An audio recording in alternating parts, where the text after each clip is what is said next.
خبر شامل کرتے ہیں بینکاک سے۔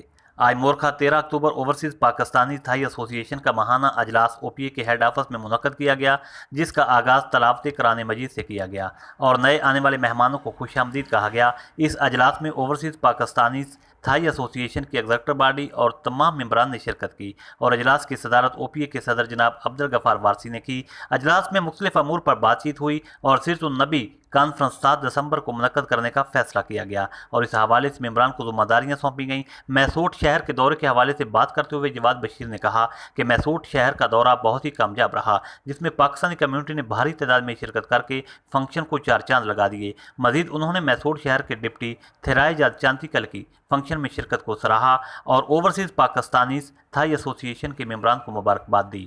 او پی اے کے صدر عبدالغفار وارثی نے اوورسیز پاکستانیز تھائی ایسوسی ایشن کے ممبران اور شرکا کو پھوکٹ کے دورے کے حوالے سے آگاہ کیا اور امید ظاہر کی کہ میسوٹ شہر کی طرح پھوکٹ کا دورہ بھی کامیاب رہے گا، نیز نیک تمناؤں کا اظہار کیا گیا۔ اجلاس کے اختتام پر صدر او پی اے عبدالغفار وارثی نے پاکستانی کمیونٹی کے لیے نمایاں خدمات سر انجام دینے پر سہیل کوثر، امجد ادریس، لالا رحمان خان اور الباش خان کو تریفی اسناد سے نوازا۔ اجلاس میں شرکا کے لیے ایک شاندار عشائیے کا انتظام بھی کیا گیا۔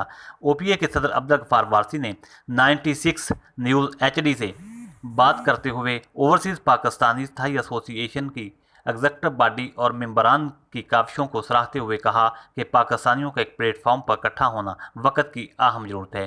Report P D Rehan, 96 news H D, Bangkok, تھائی لینڈ۔